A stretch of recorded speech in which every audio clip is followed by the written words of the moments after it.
Buenos días, Iglesia. Seguimos una semana más con nuestra serie de predicaciones o conversaciones predicadas, como lo queráis ver, sobre un año sin Iglesia. Ya lo mencionamos la semana pasada, pero aún así lo seguimos puntualizando. No pensamos, ni Javier, ni Óscar, ni yo, que hemos estado un año sin Iglesia. Es una expresión que nos hace más referencia a esa sensación, ¿no?, que tenemos. Hoy ya, 28 de febrero, estamos cerca de cumplir literalmente un año desde nuestra última reunión presencial, aunque es verdad, en verano hemos tenido un pequeño oasis de 7 cultos presenciales, pero básicamente la sensación es que hemos estado pues, un año sin cultos presenciales y eso al final pues, nos está ayudando ¿a qué? A reflexionar acerca de algunos elementos esenciales de nuestras reuniones y cómo me estoy relacionando con esos elementos. La semana pasada creo que estuvimos reflexionando y espero que fuera de bendición para vosotros y que llevéis toda la semana masticando toda esta relación que hemos tenido con la palabra durante este 2020. Cosas que comentábamos la semana pasada, pues que no debe haber intermediarios o solo intermediarios cuando estamos relacionándonos con la palabra. Que utilizábamos mucho la metáfora de la dieta, ¿no? Pues una dieta rica y equilibrada y variada. No puede ser solo vivir de predicaciones o de otras liturgias, sino mi relación directa con la palabra. Pero bueno, eso fue la semana pasada. Hoy queremos hablar de otro elemento muy importante dentro de nuestras reuniones, que son el relacionarnos, las relaciones, las personas. El 2020, este año de pandemia, es un año que quizás lo que más nos ha tocado ha sido el tema de las relaciones. Estoy hablando ya en el área personal. La frecuencia de personas con las que yo me he visto, el número de personas con las que me he visto, en las ocasiones, no sé, todo se ha visto totalmente afectado, ¿no? Ha sido un 2020 caracterizado por bodas con muy pocas personas, cumpleaños por internet, aniversarios inexistentes, bueno, no sé. Los habéis vivido igual que los he vivido yo. Las relaciones se han visto absolutamente afectadas en este 2020. El año Zoom, literalmente, es verdad.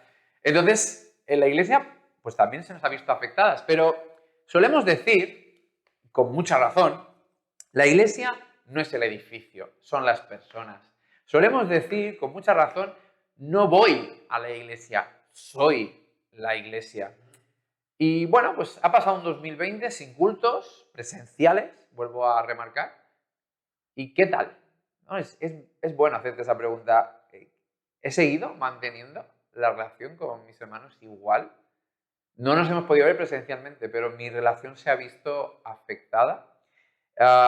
¿Cómo puedo ser o hacer iglesia en un contexto en el que el local está cerrado y que no tenemos reuniones presenciales? Creo que es bueno pararnos a reflexionar sobre estas cosas. Y más cuando leo el Salmo 133, versículo 1 y 3, que os animo a que podáis leer conmigo. Dice, mirad cuán bueno y cuán delicioso es habitar los hermanos juntos en armonía, porque allí envía el Señor bendición y vida eterna. No sé si te pasa, Javi, pero yo cuando leo esto lo leo medio cantado, porque es una canción que hemos cantado Toda la vida, toda ¿verdad? la vida y me cuesta no cantarlo mientras lo leo. La hemos intentado cantar hasta en hebreo. Exacto. Kinemató, ¿no? ¿Te recuerdas? Mira que me gusta a mí variar de versiones, pero no sé leer este versículo sin otra versión que no sea la Reina Valera porque me sale la canción. Pero ¿qué pasa? ¿Qué pasa cuando dice aquí la Biblia, ¿no? Qué bueno es habitar, o sea, estar juntos en armonía, porque ahí envía el Señor bendición. ¿Qué pasa? Este 2020 no hemos podido estar juntos en cuanto a presencialmente, no hemos podido convivir. Entonces, ¿qué pasa con la bendición de Dios? ¿No? Son preguntas que nos hacemos. Entonces, pues, Óscar, te cedo a ti un poquito porque antes de desarrollar estas cosas, creo que es bueno reflexionar sobre la base, ¿no? De en qué se basan nuestras relaciones los unos a los otros. Si queremos empezar por ponerle un suelo, unos fundamentos a esto, yo lo diría sintéticamente diciendo que nuestras relaciones son cristocéntricas. Es decir, nosotros no nos relacionamos, si estamos hablando de los cristianos, los que nos consideramos hermanos o hermanas en la fe, no nos relacionamos porque nos hemos encontrado por el camino casualmente, porque trabajamos juntos, porque pertenecemos a la misma familia, somos consanguíneos o porque tenemos afinidades. la razón detrás de nuestras relaciones tiene que ver con lo que Cristo ha hecho por nosotros, con lo que Él ha hecho, no con lo que nosotros estamos haciendo durante las relaciones. El capítulo 17 de Juan nos explica claramente en esa oración intercesora de Jesús al Padre que en la unidad entre nosotros es algo ganado por Cristo en la cruz. Por lo tanto, ni lo hemos ganado nosotros, ni siquiera somos capaces de sostenerlo. Es Él y su obra el que sostiene nuestras relaciones. De nuevo, no son nuestras afinidades, no es que compartamos caracteres parecidos o menos parecidos. De hecho, es la adopción de Dios Padre la que me hace su hijo, te hace su hijo, te hace su hijo, y eso nos convierte en hermanos. Lo que quiere decir que nuestra identidad es una herencia, no es algo que nosotros hayamos ganado. Nosotros no hemos elegido ser hermanos. Él ha elegido que nosotros seamos sus hijos y eso nos ha convertido en hermanos. De hecho, una de las reflexiones que a veces hablo cuando doy talleres y hablo con los jóvenes es: cuidado, elige bien la persona con la que te vas a casar, porque es la única familia que vas a elegir. La única, el resto, permitidme la expresión, es la que te toca. Sí, sí, no has elegido a tus padres, ¿No? no has elegido a tus hijos, y este es precisamente el punto de lo que estoy hablando, que la identidad es una identidad recibida, no elegida. Somos hermanos. Incluso te pongo un caso extremo. Ni siquiera las cosas que hacemos mal evitan que seamos hermanos. Caín es el hermano de Abel a pesar de que Caín mató a su hermano. Nuestra unidad, nuestras relaciones personales al final están radicadas, se basan en nuestra identidad como hermanos. Eso es lo que fundamenta nuestras relaciones personales, o al menos es lo que debería fundamentar nuestras relaciones personales. Si quieres, concluyo esta parte de ponerle una base mencionando un texto del Antiguo Testamento, Amós 3, versículo 3. Una pregunta muy conocida. Dice, ¿andarán dos juntos si no estuvieran de acuerdo? Esta frase se puede utilizar de muchas maneras, pero quiero plantearla desde este fundamento del que os estoy hablando. De nuevo, no es por simpatía, no es por tener hobbies parecidos, no es porque nos hemos encontrado, vivimos en la misma ciudad, somos hermanos con gente por todo el mundo. En la esencia, lo que compartimos, ese andar juntos, tiene que ver con dos cosas. Número uno, el camino. El camino es Jesús. Jesús dijo, yo soy el camino. Nosotros como hermanos caminamos el mismo camino. Eso nos mantiene unidos en el mismo camino. Y segundo, compartimos un destino, el mismo destino, la casa del Padre. Todos vamos hacia la casa del Padre. Compartimos camino y compartimos destino. Y eso nos hace hermanos. Totalmente. Es interesante porque Eclesiastés 4, del 9 al 12, nos da un ejemplo de lo que puede ser un viaje compartido con otra persona, ¿verdad? Si me permitís, lo leo. Ajá. Dice, mejores son dos que uno, porque tienen mejor paga de su trabajo. Porque si cayeren, el uno levantará a su compañero. Pero ay del solo, que cuando cayere no habrá segundo que lo levante. También si dos durmieren juntos, se calentarán mutuamente. Mas ¿cómo se calentará uno solo? Y si alguno prevaleciere contra uno, dos le resistirán. Y cordón de tres dobleces no se rompe pronto. Ya sé que es un viaje que tiene que ver mucho tiene que ver con el contexto en que se encontraba el predicador en aquel momento, ¿verdad? Viajes que se emprendían de días de duración, que era muy peligroso hacerlos solos y que se buscaba a alguien con el que compartir. Entonces había como una especie de pacto entre dos personas. Mira, vamos a ir aquí los dos, vamos a ayudarnos los dos, vamos a compartir lo bueno y lo malo de este viaje, pero el objetivo es llegar a tal punto. Este era el objetivo de estas dos personas. Claro. El destino, exactamente lo que decías tú, el destino, ¿verdad? Sí, y es importante lo que dices, porque claro, ahora cuando me planteo hacer un viaje, los problemas de aquel entonces no son los problemas de entonces. A día de hoy es, ay, me deja la cartera, ¿dónde está mi DNI? ¿Y dónde está tu tarjeta? Exacto. Pero aquel entonces, cuando uno viajaba, se enfrentaba a... Bueno, se enfrentaban aquí, el predicador presenta tres problemas que se podían presentar de una manera muy habitual y muy fácil, ¿verdad? El primer problema es que estas personas que han confiado el uno y el otro con el otro para iniciar este viaje y llegar a este destino, pues pueden tener accidentes. Pueden tener accidentes, pueden tener enfermedades, se pueden romper un pie, ¿verdad? ¿Qué pasa si va solo por la vida de aquella manera, allí en el desierto? ¿Quién te ayuda a levantarte? ¿Quién te ayuda a llegar al destino? Que es lo que estábamos hablando, ¿verdad? También eran viajes que duraban días. Eran viajes de día y noche. Por la noche dormían. Pero yo me estoy imaginando, por ejemplo, el desierto de Judea. Allí no hay ni árboles ni hay nada. Allí tenían que dormir al raso. Y el manto que llevaban, aquel manto que llevaban, no les cubría lo suficiente para darles el calor necesario para sobrevivir a la noche.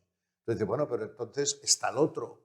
El otro te puede ayudar, si te puede dar calor, el calor que a ti te falta, o uno os dais calor al otro, y en el calor hay vida, ¿verdad? Y otro problema muy grande que tenían los viajeros en aquel momento eran los bandidos que estaban asaltando a la gente que corría por aquellos caminos desiertos, ¿verdad? Que lo digan al buen samaritano. Exactamente, ¿ves? Jesús nos pone el ejemplo, ¿no? Era muy complicado todo esto. Ahora, uno solo era presa fácil para esta gente. Dos, pues ya podían presentar un poco más de resistencia, de batalla, ¿verdad? Por eso dice, mejor dos que uno. Claro. Y nosotros decimos, la unión hace la fuerza, ¿verdad? Más o menos lo transportamos de un lado a otro. Ahora bien, es interesante que el predicador, el escritor de Eclesiastés, nos presenta primero, nos habla de dos personas que inician un camino. Pero al final nos pone el ejemplo de una cuerda de 3 cabos, ¿verdad? O sea, yo veo aquí algo que me ha llamado la atención, es una reflexión, es una de estas cosas que te pasan por la cabeza, pero creo que tampoco está muy equivocada, de que el cordón, el cabo tercero, el tercer hilo, es el que hace que aquella cuerda no se deshaga fácilmente. Claro.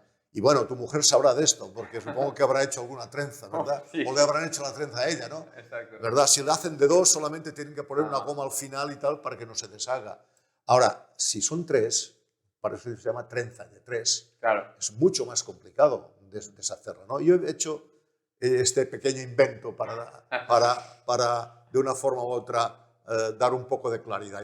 Imaginaos que el verde y el naranja quieren salir de camino, ¿verdad? Son dos. Han hecho un pacto, han hecho un propósito de ayudarse, etcétera, etcétera. Pero son humanos, ¿eh? Son humanos. Claro. Cualquier cosa puedes hacer este pacto, hermanos. No, yo lo veo así. ¿Cuántas veces he intentado hacer un pacto con un amigo, con un hermano, pero ha salido una pequeña cosa por en medio, una debilidad, un accidente, la lucha que tengo contra mí mismo, contra lo que hay alrededor mío y contra las fuerzas espirituales, pues me enfrío, me aparto, el propósito queda cortado, ¿verdad? Porque soy de carne y hueso. Claro. ¿Verdad? Ahora, yo para mí este blanco simbolizaría el Espíritu Santo. Si el Espíritu Santo forma parte del pacto que hago con el hermano, si el Espíritu Santo es el que me va a dar la fuerza para ser fiel a mi compromiso, la cosa cambia. Porque el Espíritu Santo no está sujeto a las flaquezas, a las tentaciones, a lo que yo estoy teniendo durante cada día. Entonces yo creo que la relación con los hermanos, como decía Óscar al principio, no la hemos elegido. Alguien nos ha elegido a nosotros, Dios nos ha elegido a nosotros, pero nosotros no lo hemos elegido. Depende también del pacto que hagamos con el Espíritu Santo. Yo no voy a poder siempre estar a punto para mantener un compromiso con un hermano y una relación. Soy de carne y hueso. Me pasan cualquier cosa, miles de cosas que pueda hacer que esto se rompa. Ahora, si yo esta relación la pongo en marcha contando con el Espíritu Santo, sabiendo esta realidad de la cual hablaba Óscar, ¿no? De que al fin y al cabo yo no he escogido nada, me han escogido, me han metido, hay un propósito de alguien mucho más fuerte que yo, entonces la cosa puede tener más éxito. El Espíritu Santo para mí es la garantía de que podemos caminar juntos, es la garantía. Yo no puedo garantizar nada, ni tú, Óscar, si hacemos un pacto tú y yo, no garantizamos nada, Óscar. Mañana lo podemos tener liado, pero el Espíritu Santo es la garantía de que podemos caminar juntos. Y en momentos en que perdemos totalmente la visión de nuestra identidad, que es lo que estaba presentando Óscar, Él nos puede hacer volver a esta visión. Pero sin el Espíritu Santo somos demasiado flojos, demasiado débiles para que podamos cumplir un propósito que nos hemos hecho, ¿verdad? Para mí el Espíritu Santo sería el tercer hilo. Claro. De hecho, en Hechos 1, Jesús hace un poco ese énfasis, ¿eh? Esperad a que llegue ¿quién? El Espíritu Santo, ¿no? Y casi es el momento de ahí cuando nace la iglesia, ¿no? Cuando el Espíritu Santo llega disponible a todos y demás, ¿verdad? Si os parece, os leo justamente del principio de la iglesia. Os leo en Hechos capítulo 2, unos versículos. A partir del 41 dice: así que los que recibieron su palabra fueron bautizados y en aquel día fueron añadidas como 3.000 personas. Imaginaos qué cantidad de relaciones personales. A veces nos hacemos lío cuando una iglesia supera un cierto número de personas porque decimos, esto ya no es familiar, ya no podemos relacionarnos. Pero la iglesia desde el día 1 prácticamente eran 3.000 personas. ¿Cómo hacían para relacionarse? Sigo leyendo, dice, estaban dedicados constantemente a la doctrina de los apóstoles, a la comunión, al partimiento del pan y a las oraciones. 4 pilares que creo que son fundamentales en lo que estamos hablando.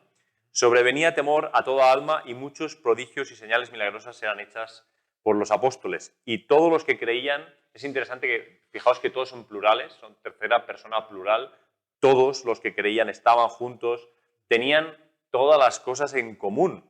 Vendían propiedades y las posesiones las distribuían a todos según la necesidad de cada cual, perseverando unánimes cada día en el templo, siempre plurales, partiendo el pan de casa en casa, compartiendo el alimento con alegría y sencillez de corazón, y alabando a Dios y teniendo gracia hacia todo el pueblo.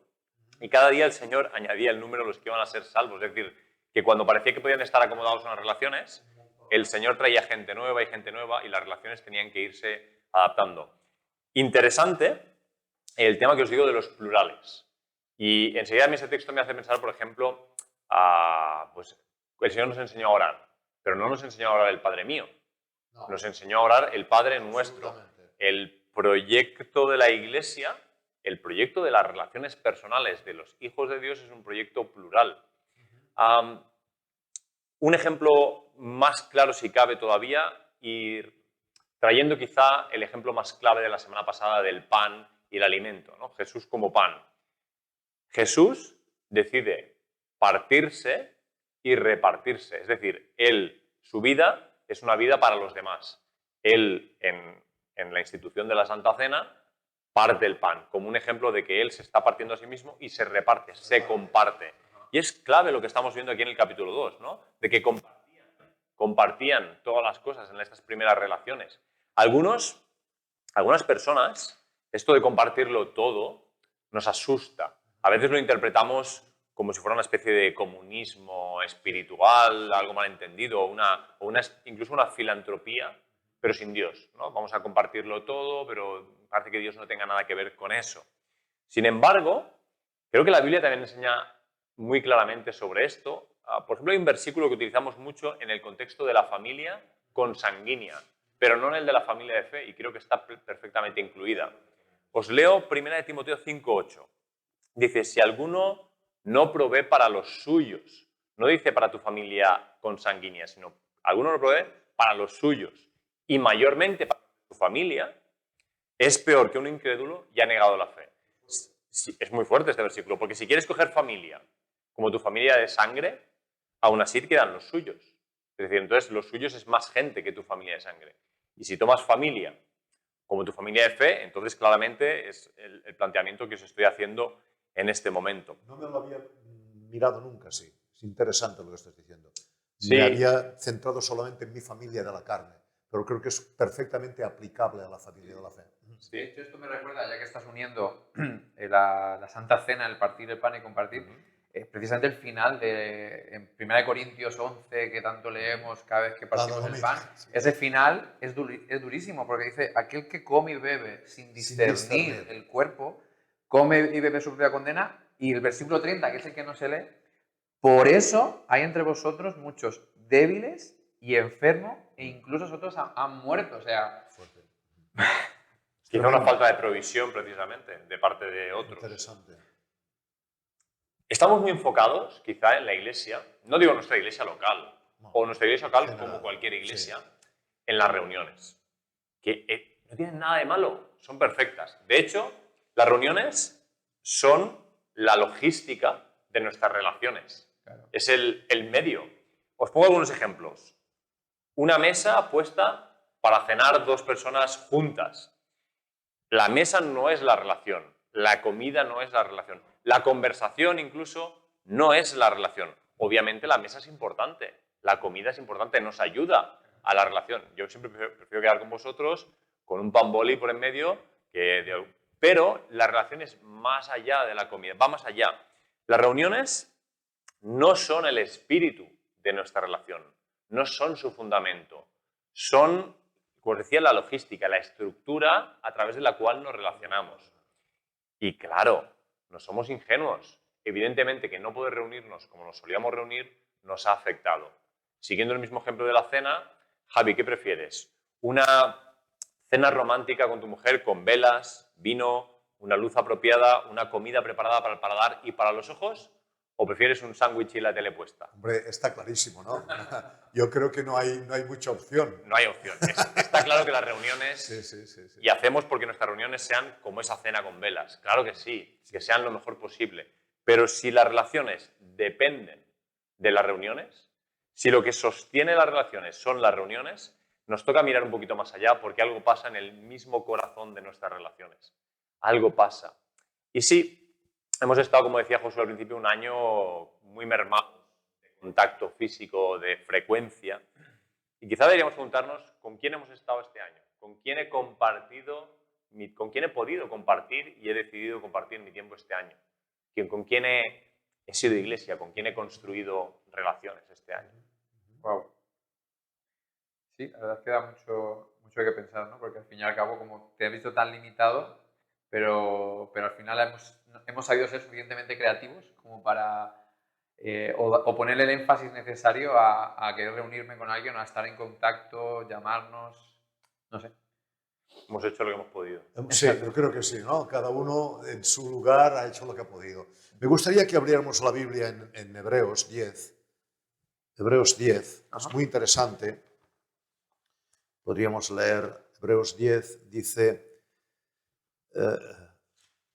no dejemos de congregarnos, 10:25, 10:25, no dejemos de congregarnos como algunos tienen por costumbre, sino exhortándoos unos a otros y mucho más al ver que el día se acerca. O sea, yo creo que este es un versículo que conocemos todos, incluso lo hemos aplicado para decir, oye tú, que no te estás congregando, y la Biblia dice que no dejes de congregarte. Yo por lo menos lo he hecho, no sé, y me lo han hecho a mí también, ¿no? O sea, es una cosa que es bastante conocida, ¿no?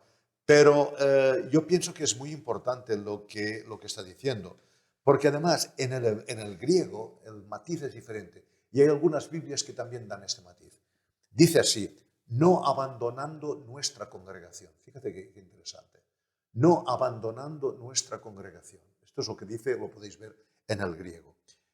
¿Cómo es la costumbre de algunos? Se ve que había algunos, no nos dicen por qué, podemos aquí cada uno poner un poco de nuestra imaginación o ver lo que dicen libros históricos, pero no nos dice exactamente el por qué dejaban de congregarse o habían abandonado la congregación. Dice... Algunos dicen que era por miedo a la persecución, de que no les vieran. Puede ser, no sé, pueden haber otras causas también. Ahora bien, sí que tenemos que considerar dos palabras del griego que creo que nos van a dar mucha luz.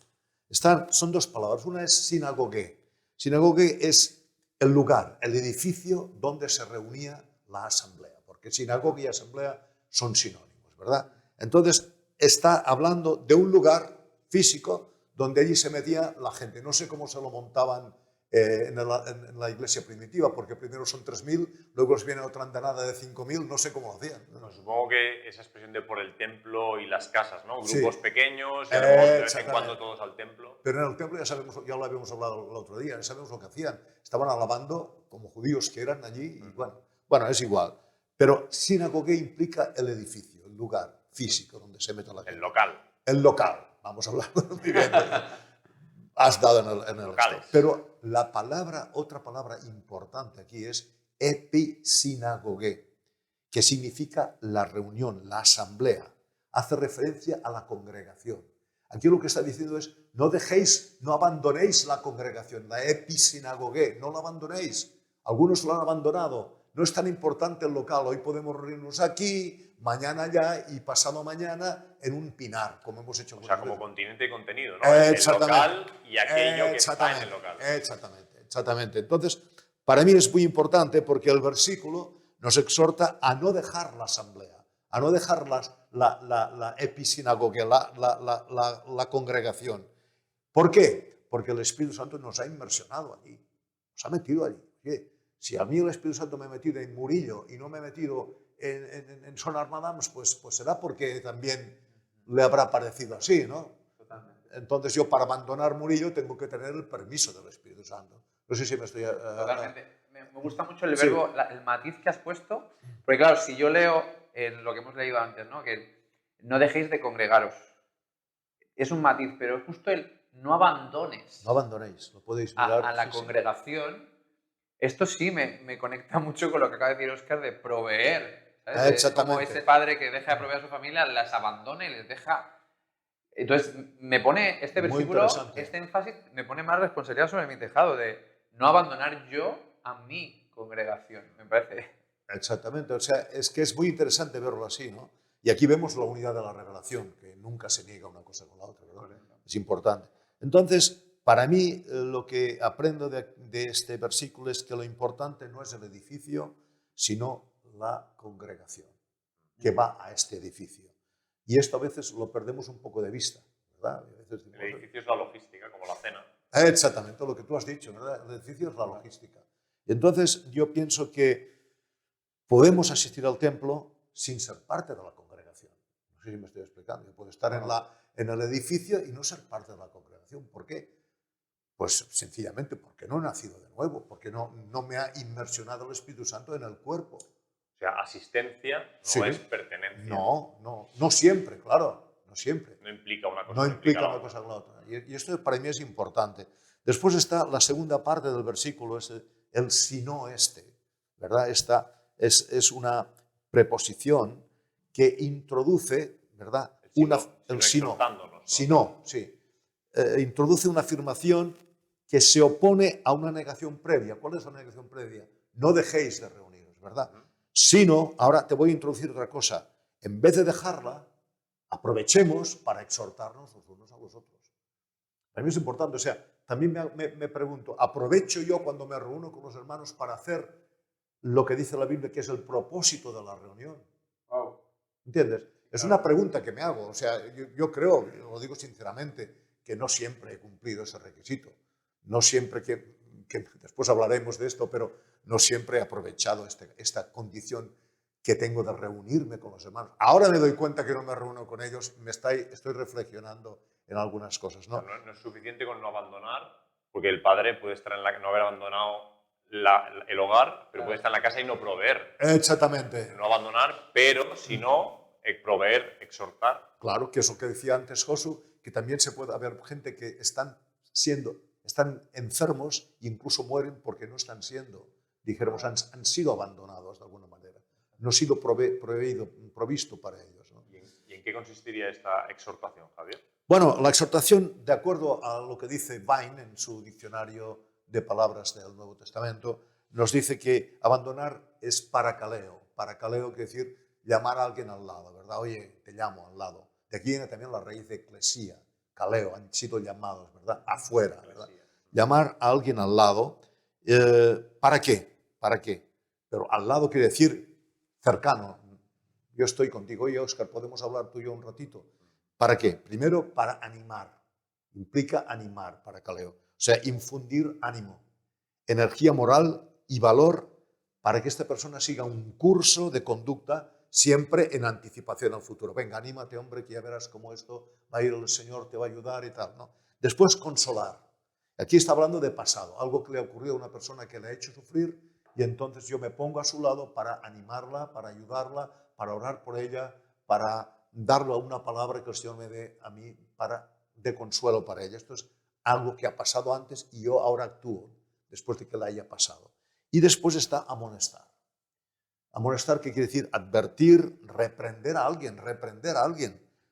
Porque hay gente que no cree en la reprensión. Hay gente que cree, bueno, el Señor ya lo hará, ya veremos qué pasará, ¿no? No cree en la reprensión. Es muy incómoda la reprensión.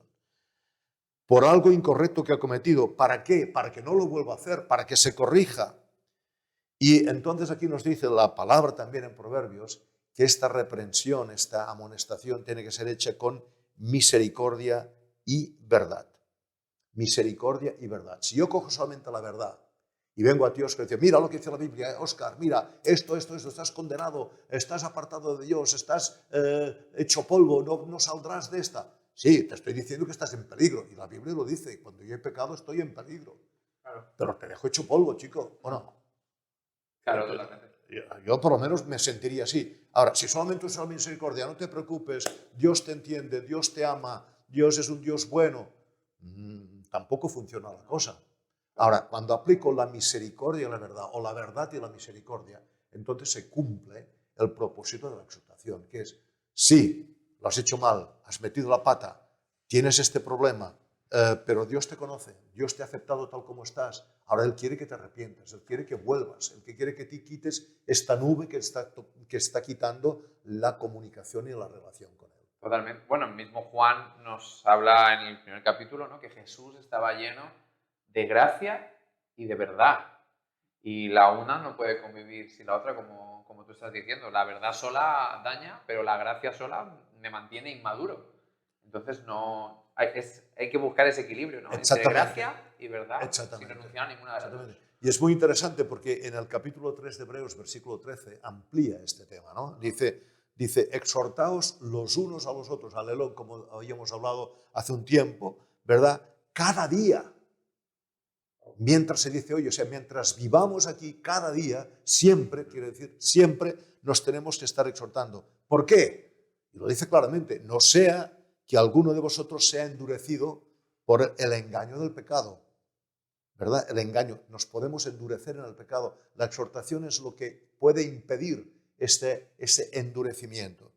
Y entonces, no es que a veces tengo que exhortar y a veces no, sino que la exhortación debe formar parte de la vida de nuestra congregación. La razón, evitar que el pecado nos engañe y nos endurezca, nos insensibilice. Es muy importante para mí esto, aunque muy incómodo, os lo digo de contado. No, sí. Estabas haciendo pensar en un texto que a mí me ha ayudado muchas veces a reflexionar sobre esto de las relaciones, tanto intra-eclesiales como extra, con todas las relaciones personales, ¿no? Que es el capítulo 5 de 1 de Corintios. Quizás os leo algún versículo allí. Fuerte. El contexto es muy fuerte, ¿no? El contexto Muy es el fuerte, de, muy bueno, fuerte. ya sabéis, el de una inmoralidad sexual. Lo que pasa es que a veces creo que hay detalles dentro del contexto de un texto que pueden servirnos para otras cosas, ¿no? Y es lo que pienso de estos versículos. Leo desde el versículo 9, Pablo le dice a los corintios, os he escrito en la carta que no os juntarais con fornicarios, ¿no? Que no os juntéis, que no tengáis relaciones personales cercanas con fornicarios. Pero no quise decir, y ese el matiz es muy importante, con los fornicarios de este mundo. Y dice, aquí el tema no solo son los fornicarios, dice, o los ávaros, ladrones, idólatras. Pues entonces, dice Pablo, os sería necesario salir del mundo. Es decir, el mundo está lleno de estas cosas, abunda. Más bien, os escribí entonces que no juntándoos con ninguno que, llamándose hermano, y creo que aquí está el matiz importante, con alguien que practica estas cosas, pero se autoidentifica, se autodenomina como hermano, y que sea estas cosas, fornicario, por idólatra, todas estas cosas. Y los dos últimos versículos del capítulo dicen, porque ¿qué me va a mí en juzgar a los de afuera? ¿No juzgáis vosotros a los de adentro? A los de afuera ya los juzgará Dios. Quitad de entre vosotros al malvado. Es un texto fuerte, pero fíjate, tiene unas aplicaciones para lo que estamos diciendo, o creo que las tiene, porque a veces pasamos tiempo pensando en los que están fuera de una manera condenatoria, juzgándolos.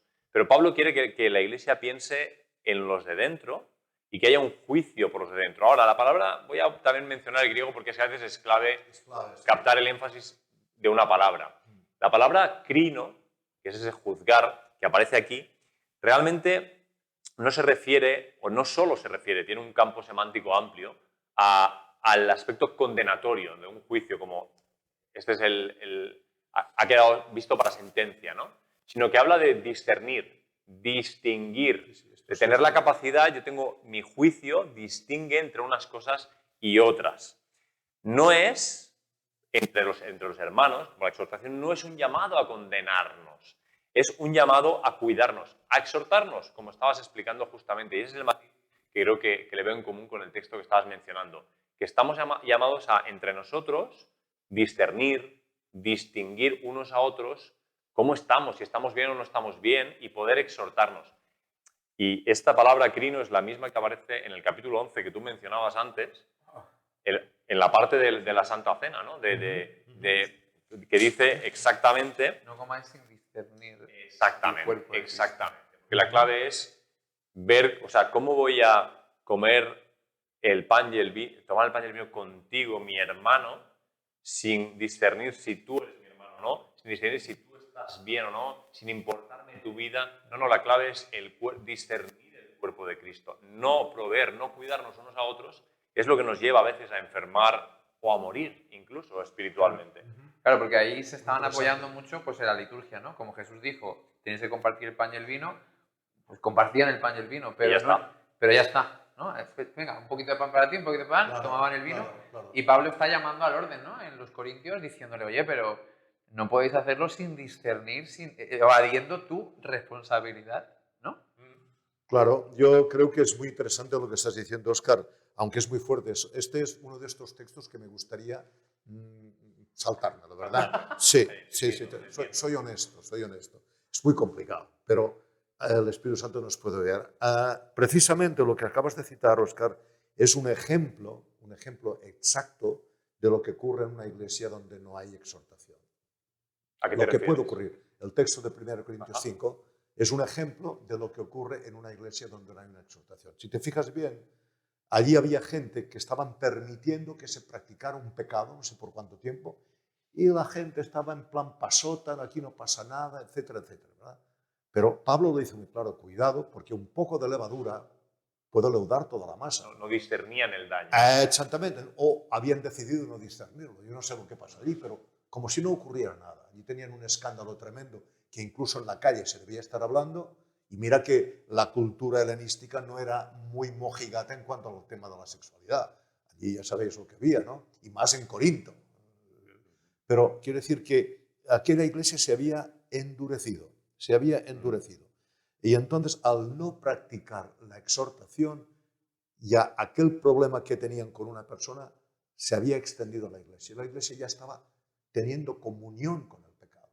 Que no estamos hablando de un pecado de una caída, estamos hablando de práctica del pecado. Una cosa que viene continua, ¿no? Entonces, yo aquí he entendido que, aunque sea tan fuerte este texto, como os he dicho antes, Pablo está aplicando la misericordia y la verdad.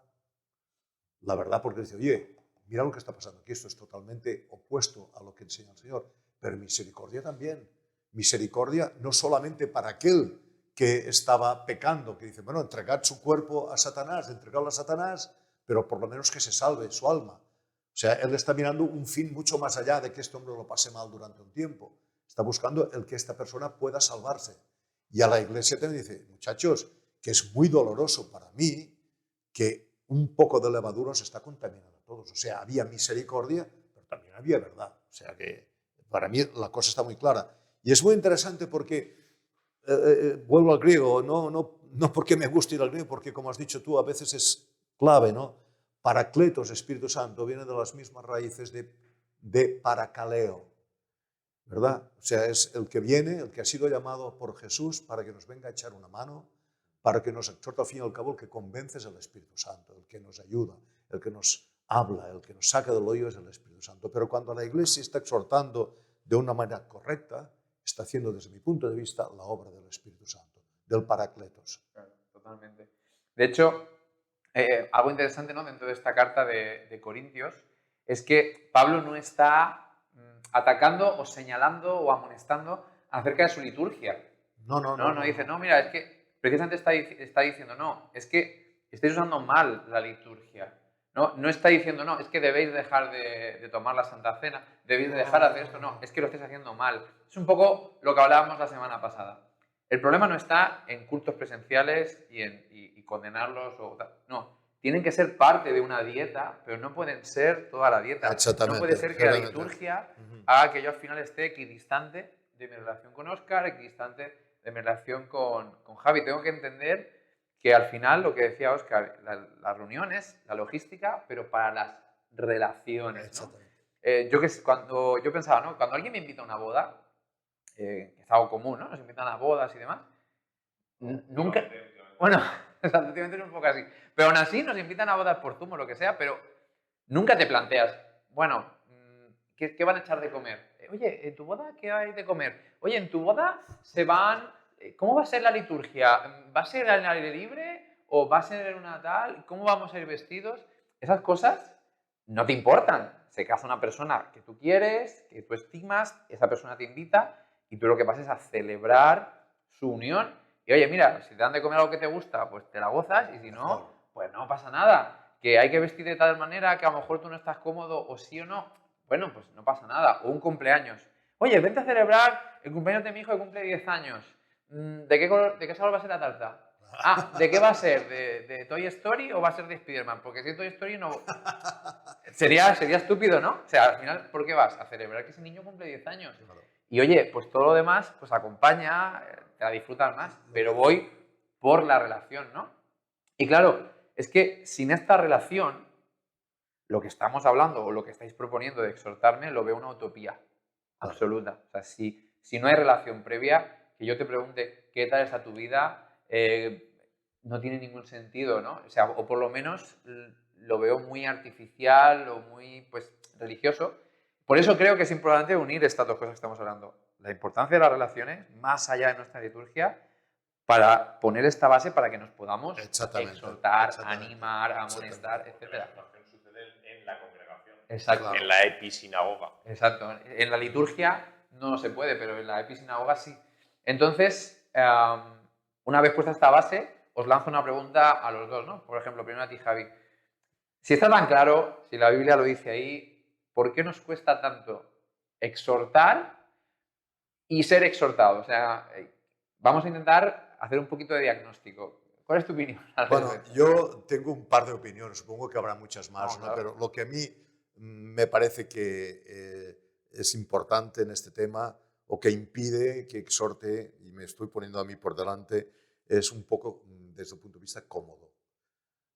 Oye, para eso tenemos el pastor, tú que exhorte al pastor, para eso está aquí el tío, oye, dale caña, que no, está aquí, ¿no? Esto es comodismo, o sea, es no querer involucrarme, es no querer pagar un precio, ¿verdad? Que es incómodo, exhortar es incómodo. Si no es el Espíritu Santo que te ayude, es muy incómodo. Y en segundo lugar no, estoy hablando desde mi punto de vista personal, ¿eh? Sí, O sea, claro. en lo que yo me estoy encontrando, ¿no? Lo que es no exhortar por miedo a la reacción de la persona exhortada. Wow, claro. O sea, que vengo a Óscar y digo, mira, Óscar, te quería decir algo. Y Óscar me pega a mí una patada, una patada, dijéramos, con la palabra, Claro. que me hace polvo. Me hace polvo y me voy hecho polvo para casa, ¿no? Estos para mí son dos reacciones, o sea, son dos, dijéramos, impedimentos para exhortar. Pero, como digo, puede haber muchos más, ¿no? Pues yo te menciono dos más rápidamente, porque hay una que a mí me afecta mucho, personalmente, a nivel emocional, que es cuando percibo que, y soy parte de ello, no estoy ajeno a ello, es cuando no exhortamos, porque de esa manera no vamos a ser exhortados. Es decir, en el momento que yo empiezo a exhortar a otros, en alguna manera me estoy exponiendo y le estoy dando permiso a esos mismos otros. No tengo derecho luego a no permitirles acceso a mi vida cuando yo estoy interviniendo en la suya o estoy pretendiendo intervenir en la suya. Entonces yo creo que muchas veces, y voy con la segunda de las razones que iba a dar, que es cómo nos vemos a nosotros mismos. A veces nos vemos como indignos de ¿qué le voy a decir yo a esta persona? O sí, estoy percibiendo tu pecado, pero también veo el mío. Entonces digo, ¿para qué le voy a hablar del suyo si no soy capaz de arreglar el mío? Entonces, a veces no exponerme o sentirme indigno de poder exhortar, ¿no? Que a veces estamos pensando, bueno, cuando esté en un equilibrio espiritual apropiado, entonces voy a exhortar. Entonces eso nunca sucederá. Creo que la exhortación, como tú has indicado perfectamente antes, desde Hebreos, es una cuestión de todos los días. Todos los días. De hecho, como padre, no me resulta tan difícil de captar, porque todos los días exhorto a mi hijo de alguna manera u otra. Todos los días le intento animar, o le consuelo, o le reprendo a veces también. De todo hay.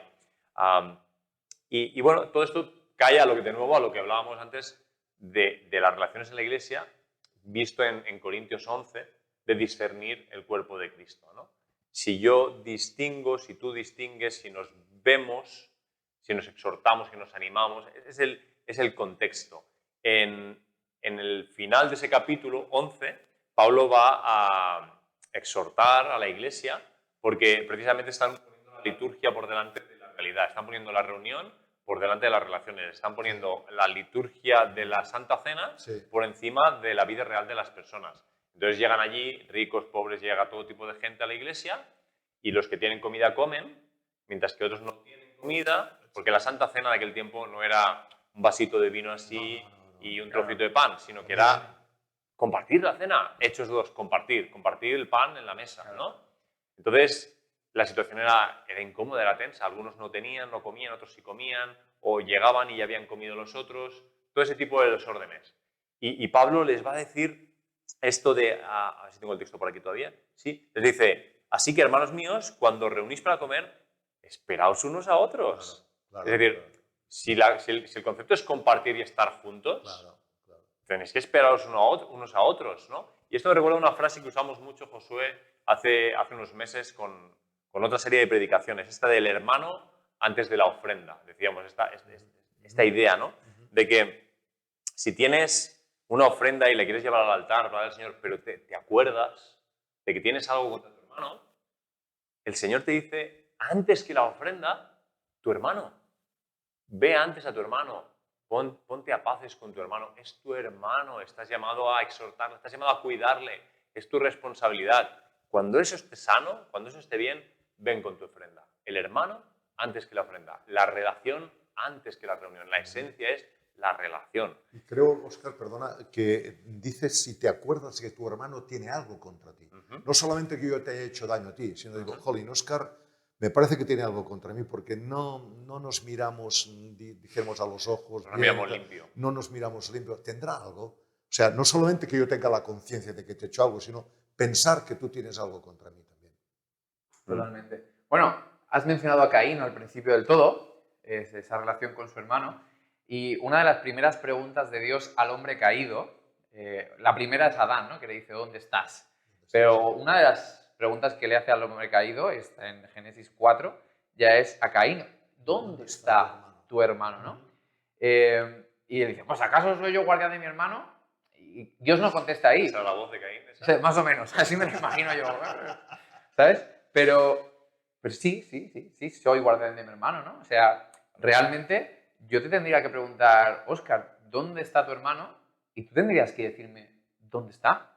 ¿Sabes? No, pues no si está haciendo un buen trabajo o no un buen trabajo, sino, oye, ¿dónde está? Y te digo, pues está luchando con esto, está luchando con lo otro, estoy orando por él por esto, estoy orando por lo otro. Eso es lo que te dice de verdad, ¿dónde está tu hermano? ¿Dónde está su vida? Exacto, ¿dónde está su vida? Y tenemos la responsabilidad de contestar a esa pregunta si en algún momento Dios nos pregunta, ¿no? Pero claro, Josu, esto en una congregación grande no puedes estar enterado de dónde está cada hermano. ¿Sabes lo que quiero decir? No, por supuesto. Entonces yo creo que hay que ir más allá de la liturgia y buscar esas relaciones, buscar esos espacios, esos grupos pequeños donde relacionarnos, donde poder abrir nuestra vida. Obviamente, ¿no? Pues yo no voy a contar mi vida a toda la congregación de golpe. Pero sí, el espacio de la relación grande, bueno, hemos hablado, la iglesia nace con 3.000 personas, pero también se reunían en las casas y se veían y buscaban espacios donde poder relacionarme y poder compartir mi vida, porque también para que, antes he dicho, ¿no? Sin relación es muy difícil exhortarme, pero también para que tú puedas exhortarme, yo tengo la responsabilidad de facilitarte un poco el trabajo, de abrirte un poco mi vida, de no estar a la defensiva.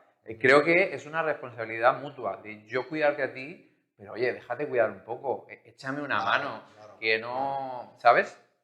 Entonces, ya por acabar, porque ya hemos podido reflexionar mucho y ahora nos vamos a ir a minigrupos, pero para acabar, yo mencionaba al principio, ¿no? El Salmo 133, que cuando estamos juntos, cuando estamos en armonía, el Señor envía bendición y vida eterna, ¿no? Y Óscar comentaba que estamos juntos en un mismo camino hacia un mismo destino. Y no me parece casualidad, como decías, Javi, que la Biblia al final es que es armonía pura y está conectada y es un mensaje junto, que el final precisamente de Hebreos 10:25 me habla de ese destino, ¿no? De tener los ojos, de que no dejéis de congregaros, sino exhortándoos, teniendo en vista Tanto más, ¿Lo dice, buscas? cuanto veis que aquel día se acerca. Es decir, esto sucede cuando los ojos están puestos en el destino, ¿no? En aquel día. Es como el ancla. Es el ancla de nuestras relaciones. Lo que decía, es el fundamento, es por donde hemos empezado. Al mismo tiempo, es el ancla. Ese futuro es nuestra ancla.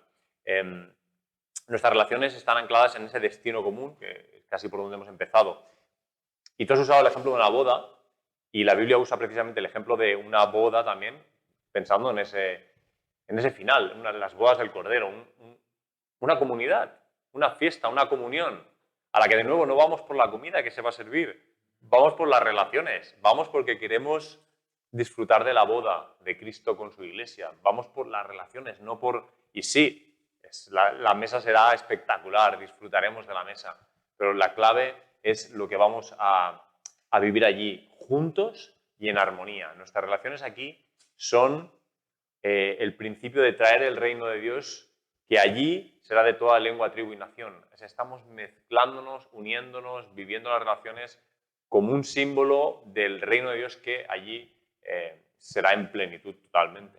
Yo creo que sería bueno, si me dejas entrar un momento, aunque vaya un poco tú para atrás, de la misma manera que hemos dicho que la reunión es la logística de la relación, ¿podríamos decir que el grupo pequeño es la logística de la exhortación? ¿Se podría aplicar esto? Sí, yo creo que sí. Yo creo que sí. Yo creo que lo que dices, pues, es un poco lo que estábamos diciendo, ¿no? Que la reunión grande es mucho más difícil que se dé esa exhortación, pero de ahí, por eso tenemos, bueno, la Biblia lo decía, ¿no? En las casas, en los templos y en las casas, porque en la casa, en el grupo pequeño, es donde se puede dar espacio para una relación más íntima, poder abrirme y poder exhortarnos así los unos a los otros. La verdad es que, pues, le veo todo el sentido. Y mencionando esto, pues vamos a ir ahora a grupo pequeño, a poder compartir un poquito los unos con los otros, continuando esta reflexión, porque esta reflexión, de alguna manera, nuestra ilusión es que no sea conclusiva, sino que abra la posibilidad de seguir reflexionando. Entonces, antes de irnos a minigrupos, pues un poquito, recordar un poquito todo el camino que hemos ido viendo. La razón de nuestra identidad es Cristo. Estamos aquí, somos familia, y no porque yo te haya elegido, ni porque tú me hayas elegido, sino porque yo sigo a Jesús, y el Espíritu Santo es el que trae esta unidad. Por eso le necesitamos para poder compartir los unos con los otros, para poder exhortarnos unos con los otros, porque tenemos una responsabilidad, iglesia. La responsabilidad de no abandonar a nuestra familia, a nuestra congregación. Esa es nuestra responsabilidad. Tenemos la responsabilidad de cuidar siempre bien nuestras instalaciones, lo decimos siempre, pero más responsabilidad es cuidar lo que hay dentro de nuestras instalaciones, que son las personas. Ya lo hemos dicho, exhortándonos, animándonos, apoyándonos, que Dios nos pregunte dónde está tu hermano y tú puedas responder y saber dónde está tu hermano, para que no estemos endurecidos al pecado, para que el pecado no conviva entre nosotros. Entonces, hemos identificado algunas barreras, quizás tú puedes identificar otras barreras. Es importante ponerle nombre para saber con qué estamos luchando, porque acordaos, la relación siempre tiene que estar por delante de nuestra reunión, de nuestras reuniones. Y eso tiene que ser algo que impregne la cultura de nuestra iglesia. Que primero el hermano, luego la ofrenda, porque allí envía el Señor bendición y vida eterna, porque allí así estaremos experimentando el cielo, pero aquí, en la tierra. Entonces, vámonos a ese mini grupo, vamos a hablar los unos con los otros para poder llevar esto a la práctica desde hoy. Seguimos adelante, iglesia.